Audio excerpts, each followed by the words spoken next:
it felt a little like a movie, like a rom-com movie. I really enjoyed it. It was very much a Hallmark-esque vibe to Yes. it, but, like, Yes.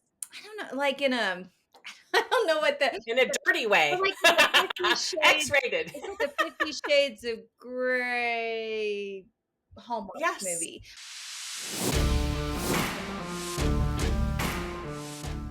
Welcome to Morally Grey Babes.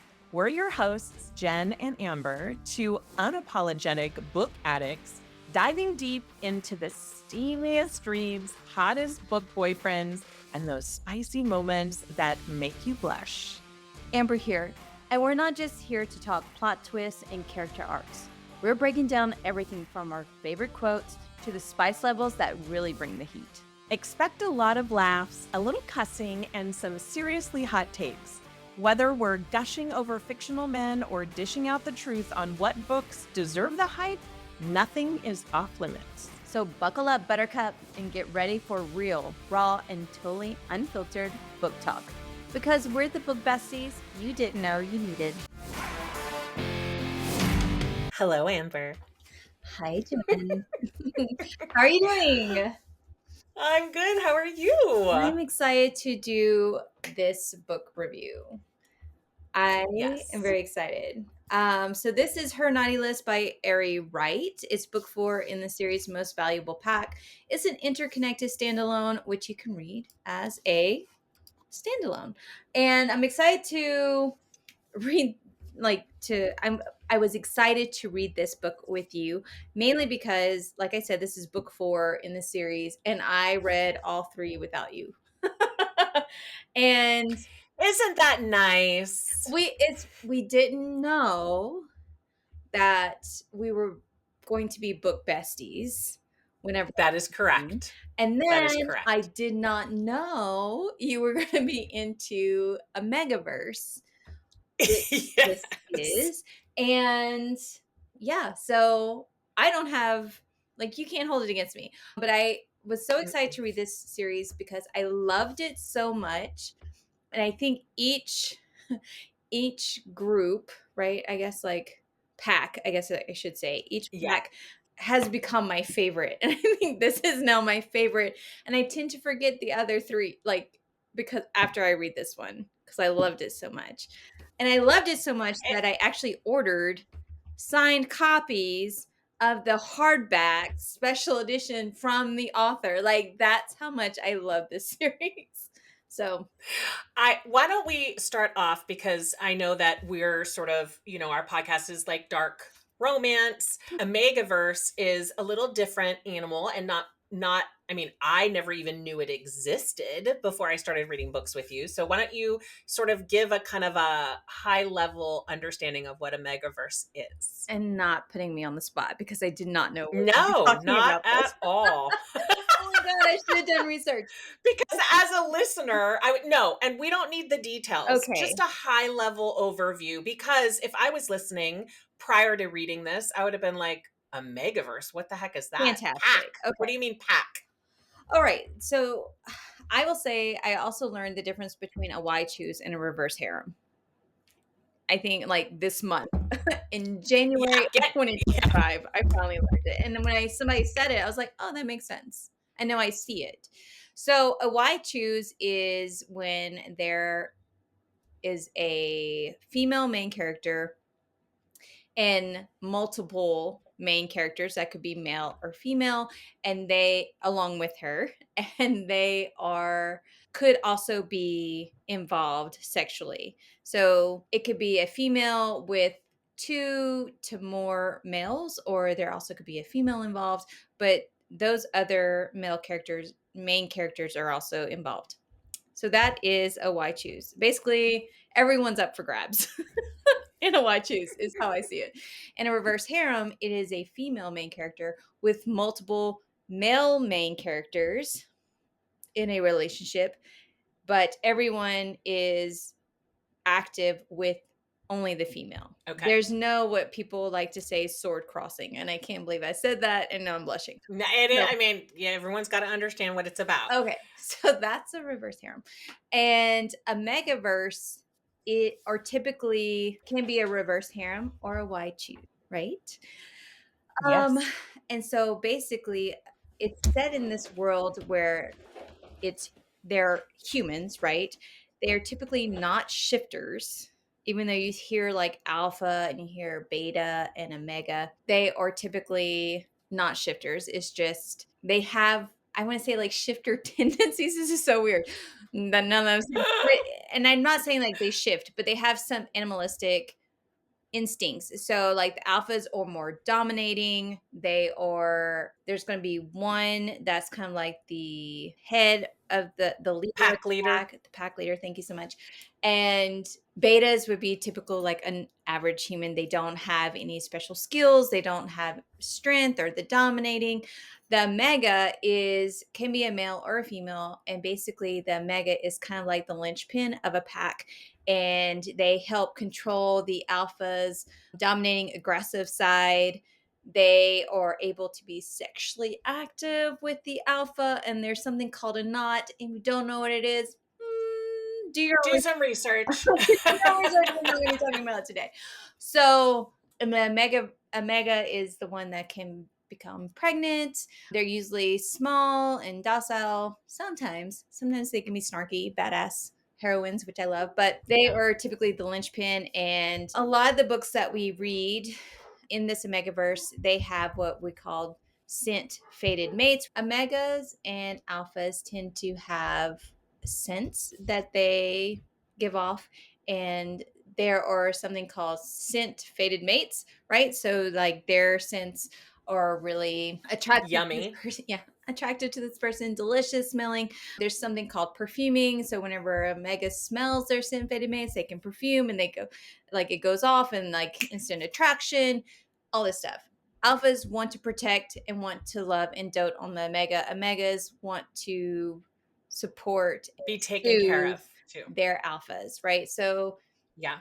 in this book that we're reading, it is a why choose Omegaverse.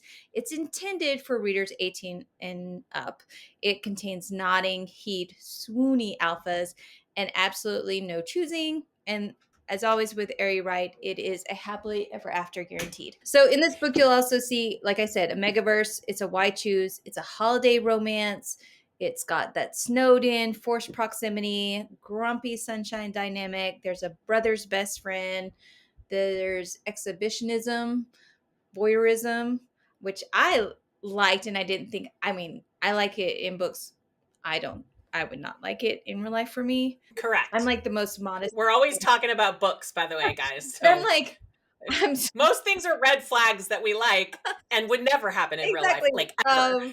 But There's it's fun to read. fated mates, found family. This is a very low angst, high swoon book, I thought. Yeah. I agree. And it felt a little like a movie, like a rom-com movie. I really enjoyed It it. was very much a Hallmark-esque vibe to Yes. it, but like Yes. I don't know, like in a I don't know what the In a dirty but way. like in the 50 shades X-rated. it's like a 50 Shades of Grey Hallmark Yes. movie. I mean, it Yes. wasn't like 50 Shades of Grey where it's like very dominating and BDSM. It's not like that. Yeah, no, no, Just no, like no, no, no. Just that just in terms of, intensity yeah, rating. with the Hallmark-esque. It was I would agree with that. Yeah. So basically, in this book, Emma Matthews was supposed to be on her honeymoon for the Christmas holiday. Instead, she finds herself driving a getaway car up a mountain in a snowstorm, fleeing from a scientifically matched pack that wasn't right for her. So she's stranded, she's seeking refuge, and she encounters four distinct alphas: a golden retriever chef, a mountain man daddy, a hotshot hockey star, Mm.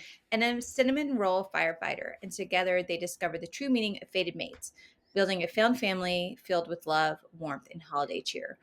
And I think the key thing to say about this book versus any other Omegaverse that we have read together, Jen, is that this Mhm. wasn't a Omega who found a pack that was already formed. She found one alpha who stumbled upon another alpha, and then she had an alpha from her life come in. And so they kind of formed their own pack. And when we talk about packs, I mentioned briefly there's alphas, betas, and megas, and you can have typically it's alphas and an omega, but sometimes you can have betas thrown in there. And sometimes we've read even a book where there was two omegas. This ain't that. This is four alphas and one omega. And Yes.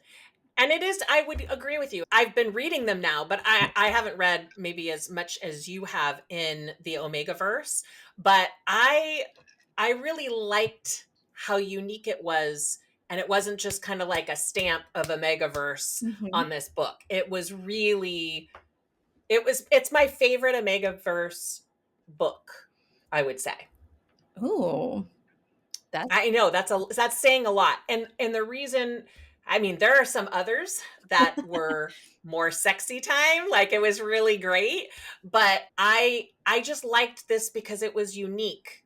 You know, I mean, the fact that she's getting married to another pack and then this whole story happens, it was unique to me.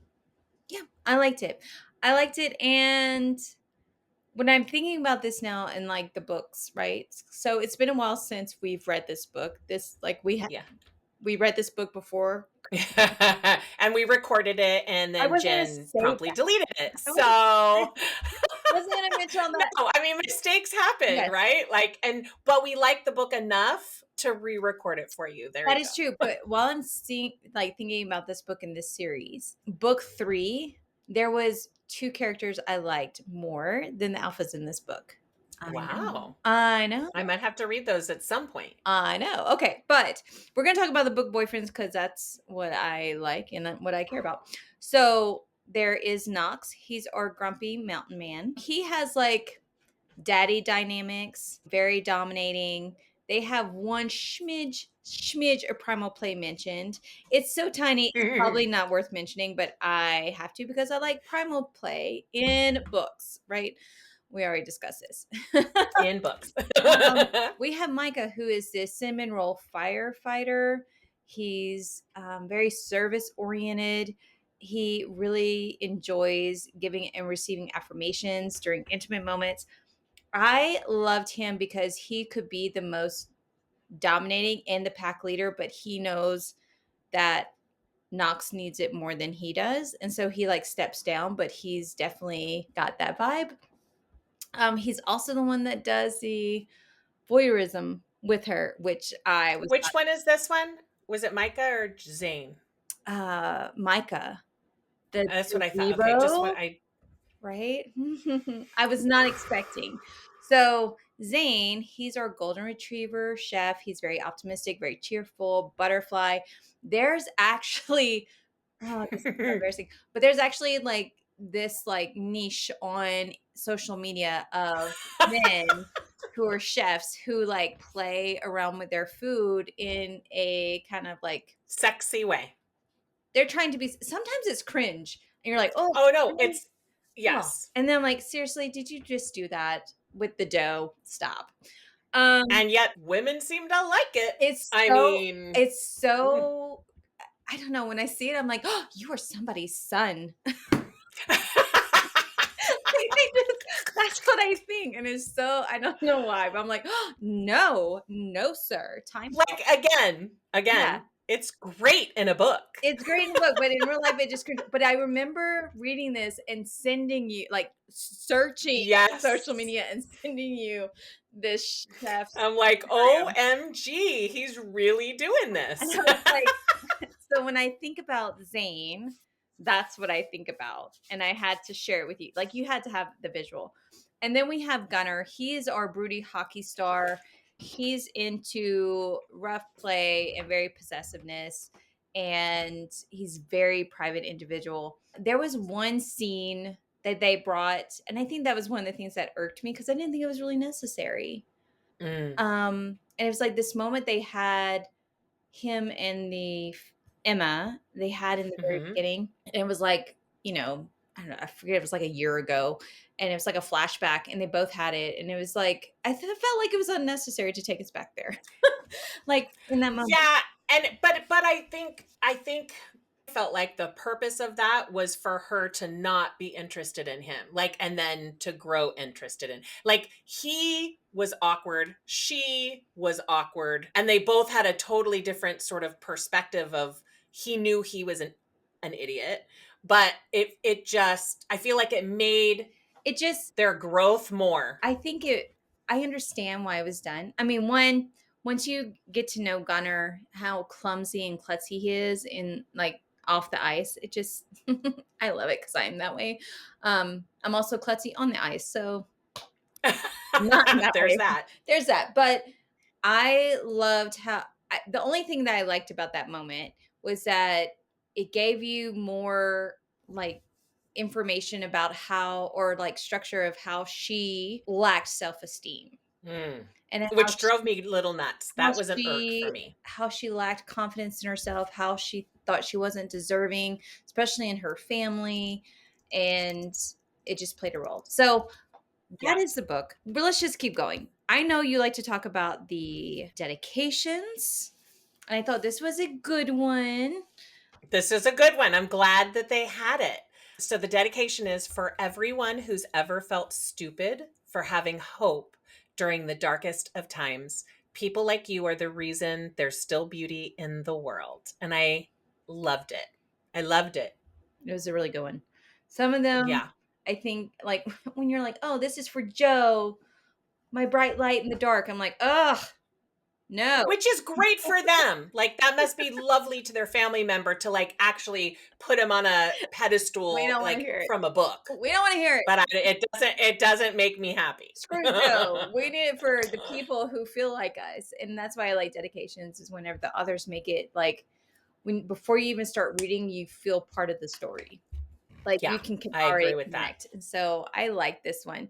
I want to say there was a playlist. I feel like there was. I feel like there was, but that's not my jam. I So know. I'm like, I'm like it's been a hot I'm minute like since I playlist. Awesome. I'm not listening to it. I'm reading. and I like to. So I do my reading. It's really odd, but I like to read while I'm walking on a treadmill.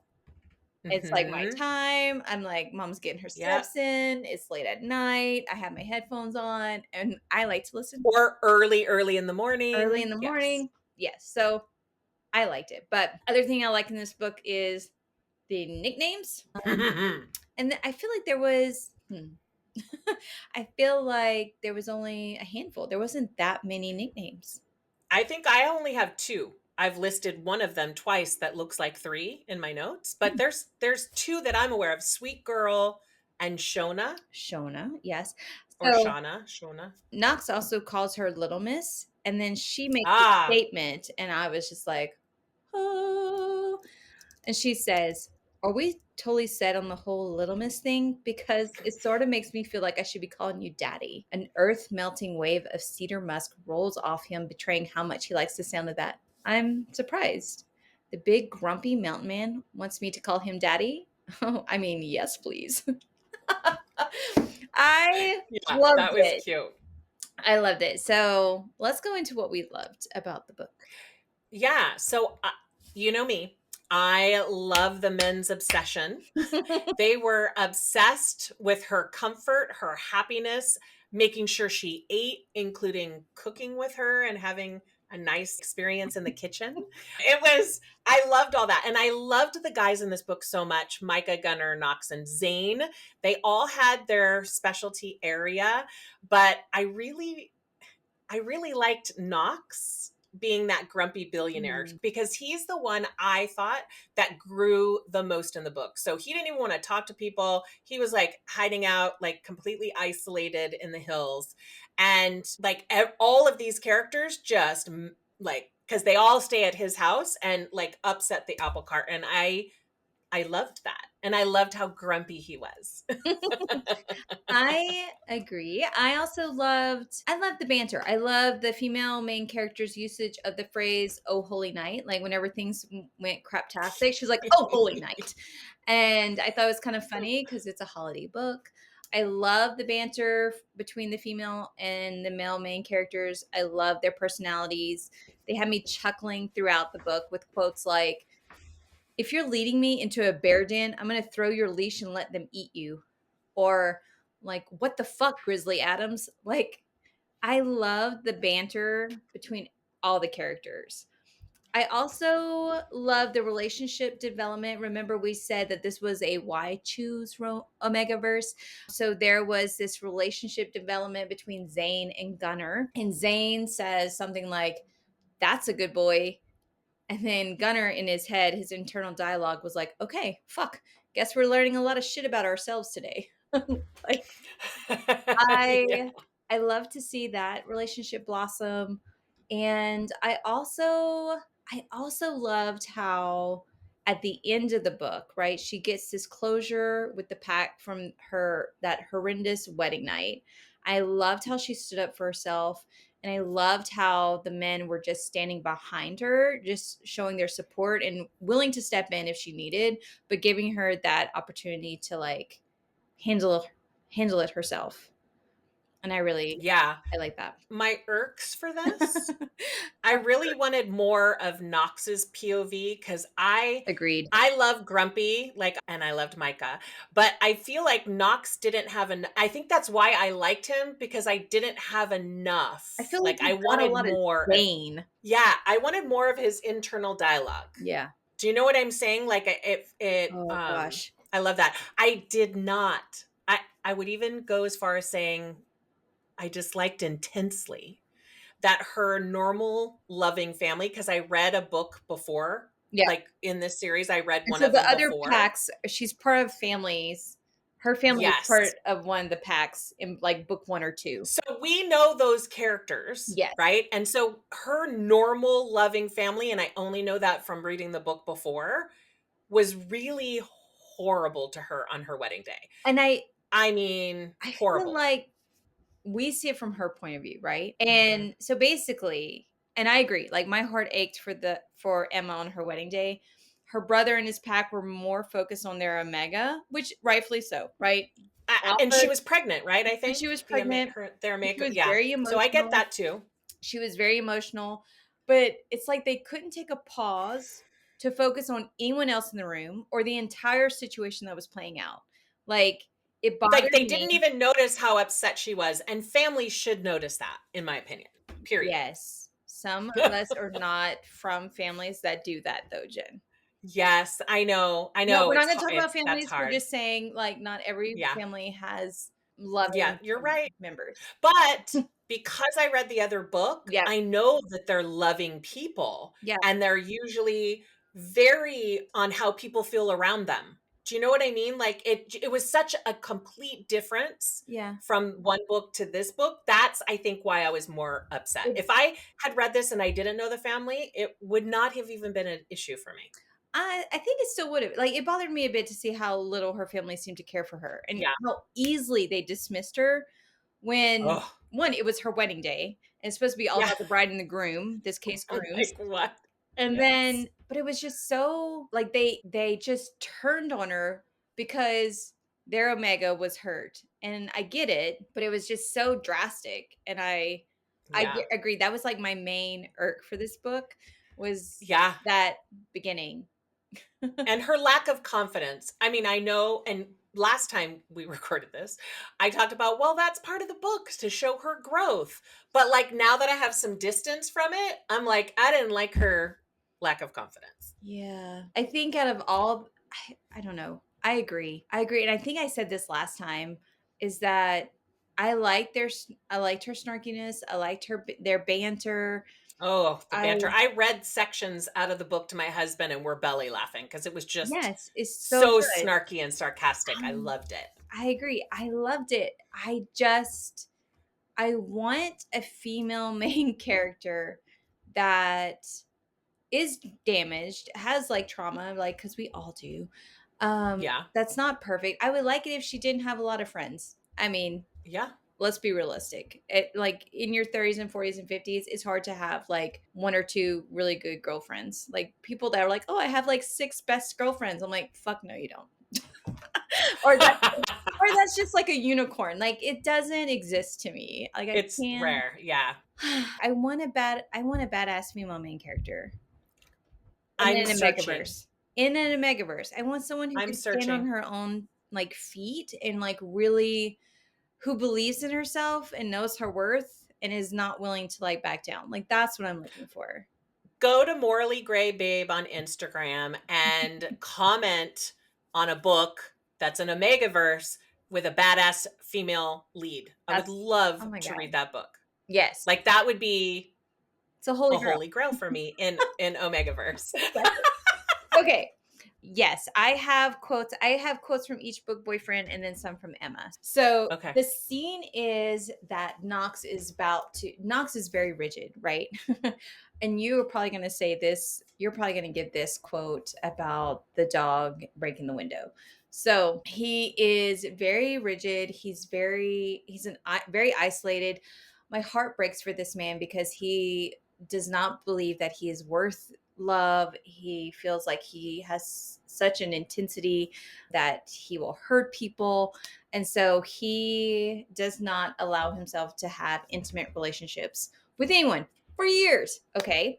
And because, like we said, this is an Omegaverse, these are alphas, they can go into something that's called a rut. And so this is Emma's internal dialogue whenever he goes into this. And apparently, ruts are when they lose complete like focus and all they want to do is rut. And you can imagine what that is. Okay. So Emma says to herself, this big, vicious alpha is locked in his first rut in years and he wants to eat my pussy?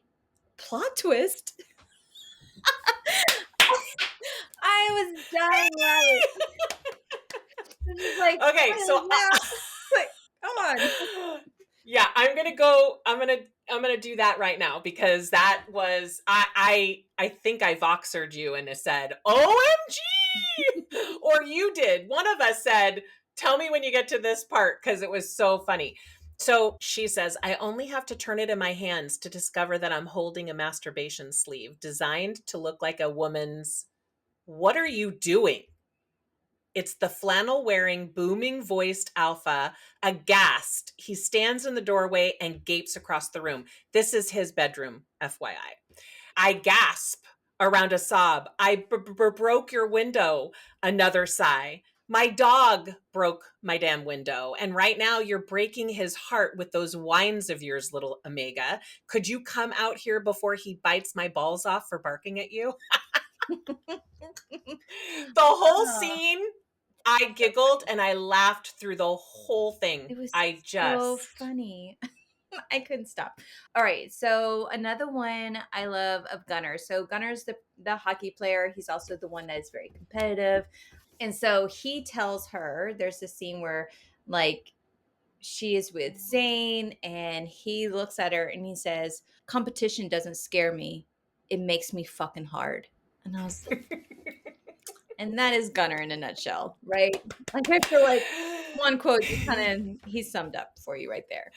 So this is the very beginning when she gets to the location. I'm trying not to give away some stuff, but in general, I'm going to share these quotes. So this is like when they are first sort of all together, but not like together. This is when they first meet, I would say. So they're driving to Knox's house. This is the billionaire, grumpy billionaire who lives alone and does not want people near him. Like, It says, yeah, until Knox pulls a small remote out of his thermal hiking pants and hits a button, then the nearest group of trees moves. It takes a moment for me to even realize that they're fake, attached to a concealed gate that falls away, revealing a winding drive. Holy fuck, Zane spits. He turns to our host. Who are you?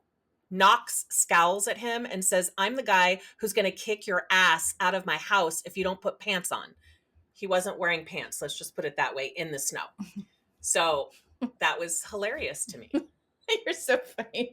And I can visualize it because I read the book, but you're like, he's not wearing pants. I'm like, yeah, I know what he's wearing. Like it's so I know, and I'm not saying it. I got to leave some surprises for people, but he was very irritated that that man was dressed as he was. I'll just put it that way. Okay, I'm gonna give quotes from Emma, Okay. and one's gonna be at the beginning, and then one's gonna be at the very end, and it just goes to show who she is and like where her life is in that moment when you start reading, and then how the Ooh, that's men good. make her feel at the end. That's So, good. I like that. at the beginning, she says to herself, I've been forgettable for half of my life and a hot mess the other half, but I've never done anything quite this insurmountably mortifying before. And then at the end, she says, They all love me, I marvel, because I'm me, not in spite of it. And I feel like that's Emma in a nutshell, right?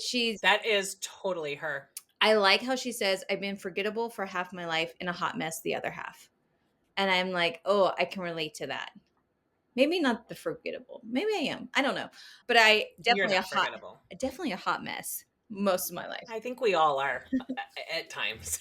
Yeah, at times. I'm like 98% hot mess, 2% stellar activity. 98%. I do good work at 2% of the time. And so, I love the growth that she had. And I agree. Mhm. It was kind of like disappointing how low self-esteem she had, and like how she couldn't see how beautiful she was and how much they loved, like they wanted her and all this stuff. Like it was just so much growth she had to go to, but then she eventually had it. And I wish, like, I just don't get it. Like if you I think she's also been, well, first of all, she's been beat down, it feels like, for a while. And you start to lose your confidence when you're constantly beat down.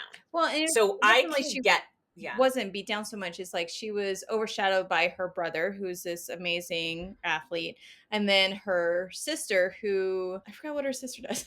Her sister is supposed to be gorgeous and like a globetrotter, Runs a right? business or something, right? I don't know. She's always traveling I don't know. somehow. Yeah. Obviously, we cared a lot about her sister. So, And another quote, this one is from Zane. Zane is the person who most can comfort her in the moments when she's most upset. Hmm. I will say that. The mostly naked guy, this is her impression. The mostly naked guy reaches both hands over and cups them around my head, staring deeply into my eyes with his endless dark gaze. Shh. He barks softly. It's like hypnosis. The bottomless depth of his eyes, the steady, sensual rasp of his voice. Settle, baby, he murmurs, shifting a bit closer. Settle. I'm like, dang! another one that I he like him. says, it was so sweet. He says, "You feel so good, Em. I think I've been missing you since before I even met you." Because Zayn Yes. is this like globe-trotting celebrity influencer and chef influencer, right? And so he's surrounded by all these people who want something from him and don't really get to know him. And so he was able to allow Emma to get to see him and have someone want him for him. I just thought it was really sweet. I like that. I've been missing you since before I even met you. Yeah.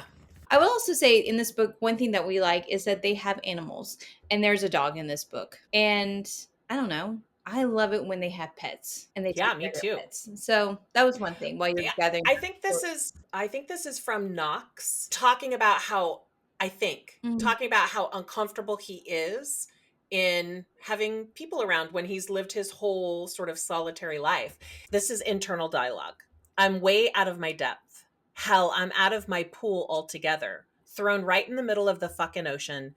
But then I look at her and fuck it. Someone hand me some water wings. I was like, ah! I remember I love exactly that that. one so much. And It's like it's worth it for her, which of course every girl loves that. yeah, I know. And what I liked about Knox, like I said, he's this grumpy billionaire, isolated hermit on this mountain and with his dog, which I love. He doesn't believe that he is worthy of love, right? And so he says something like in one of his internal dialogues. He's like, "For once, I want someone to need me so much they can't fathom not having me." Oh, Your just heart breaks for him. You're like, "Yes, I love you, Knox." I'll take you. Okay. This was later in the book. Roaring back, she opens her mouth to bite me. I should panic, but all I can think is yes. A hand lands on my shoulder, intercepting her teeth. No, Micah scolds softly. No, sweet girl, you can't bite Zane. The hell she can't. I lift my head to snarl in his face, but he shakes my shoulder, forcing my eyes to his. Zane, man, think, breathe. Right, fuck. I'm in a stranger's kitchen holding a woman I don't know, and she was about to soul bond us forever and ever, and I was about to let her. That's my bad, guys. But as Micah slowly eases Emma out of my arms, I'm not relieved. All I feel is loss. Mhm. I feel like our next book has to be in the Megaverse now. I think you're right. We need one. I like we're just reading these. I'm like, oh yeah, we need a good Megaverse. So I have one, and it's with Gunner. He has slept in this morning, and he's walking into like this shift in the pack dynamic with everyone. And this just shows like how quickly things shift in this book, but it also shows like I think it's just hilarious. So, and I don't give that much context or background like Jen. Jen's amazing. I don't type any of that. I just say what the one or two sentences. I don't. I went off memory on these things, Oh, but yeah. but yes. So he goes, I slept in for an extra 30 minutes and now Knox is daddy. I can't turn my back for 2 seconds around these fuckers.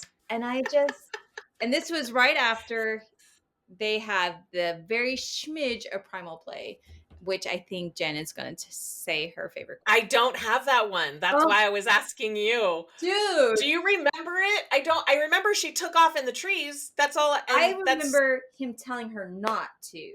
And she's just like, oh, wait, what? Is he going to snap? And then like she does. And when he pins her down, he's like in full rut mode, but then he's like, he stops himself and asks if he can like do other things like to please her. And she's like, what the hell?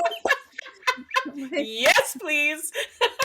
Yes. What would you rate this spice level? It's in a Megaverse. So I feel like that's always. Yeah. So I would say for an Omegaverse, I rate this as a 3 for an Omegaverse. There's been books that have so much more activity, I would say. So I rated this a 3. But if you've never read an Omegaverse, it might be a 4 for you. Yeah. So I think I agree totally. Like this is like a low 4 on the spice scale, but as an Omegaverse, I would say it's a 3. Could it be a wee bit more? But I thought it was just enough. But yeah. How did you rate it? The whole book. God. Okay, so Her Naughty List by Ari Wright. I think it's the ultimate cozy holiday treat. It's got this spicy, naughty twist, right? And I just like imagine being snowed in with 4 swoon-worthy alphas, this grumpy mountain man, and like all these people have money. Like when a cinnamon roll firefighter, a golden retriever chef, a broody hockey star, like each ready to check off every box on Emma's wish list. And that is something we did not talk about. And I just want to say, because I was leaving, I think we left that as a secret. That's probably why. I'm totally sharing now. So it's called Her Naughty List, right? And so that was one thing that I loved about this. And it made me think. And it started right off. Like it was right in the beginning. It got you into it pretty quickly. Yes. You gave a scenario where they're pulling her off of Zane's lap and he feels that loss. And then they talk about this. And I'm like, yes, please. And I remember reading it and messaging you and saying, this makes me think of that movie. And you're like, oh my God, what movie? And this always happens. I give this like the title, I give where she can read it, I give like a blurb about it, and then when I'm done, she's like, "Oh yeah, I've watched it." I'm like, right. I never know the movies I watch by the name. God. FYI, I have to have the premise or I won't know. Oh my gosh, and I go into detail, but this reminds me of Nice Girl Like You with Lucy Hale, and. So she has this list, the naughty list, right? And I loved how the guys supported and were helpful in crossing things off for her that she wanted to do. It definitely made me think she made this list at her bachelorette party, right? She made it with her friend. Or with her friend, yes. She made it with her friend, and it was kind of like a joke, but she had a list she wanted to do to help her explore more of that side of her, and the guys were more than willing to help. They were super supportive.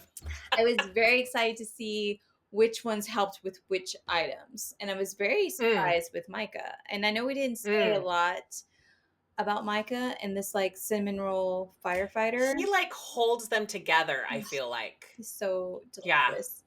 Because he said Mm. something like, "I'll always be here to catch you when you fall." Like that was him.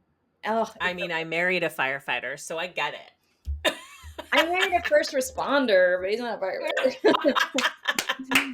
Ugh. But anyway, so this Omegaverse, romance delivers humor, heat, heart. It's like wrapping you in this like warm found family hug with just the right amount of spice to keep you toasty. So I think it's a solid 4 on my scale. Yeah, I said the same thing, a 4. It was extremely enjoyable, a really quick read, belly laughs happening throughout the whole book, and I would highly recommend it. I agree. I mean, is this something I think about daily? No. Mm-mm. But if you're like, I No, want I a mean, it's not a holiday 5. Omegaverse, Yeah, yeah. if you're like, I want a Omega verse that's like holiday, give me in the spirit. Yeah. This might even be a good dip your toe into an Omegaverse book if you haven't. I think this would probably be a really good one to like dip your toe in. It's not as shocking as others that I've read. I think the only thing that's like the only thing, and we mentioned it before, is that it's people coming together to form a pack and not a pack finding their Omega. Correct. So that's the Correct. only thing that's different about this, about their scenario. But I thought it was pleasurable. Awesome. Thanks for tuning in, babes. If you loved hanging out with us today, don't forget to check the show notes for all the juicy details and links. You can also discover your next book boyfriend with our epic quiz, which is linked in our show notes. And of course, follow us for more spicy reads, hot takes, and unfiltered fun. Until next time, stay morally gray. Bye.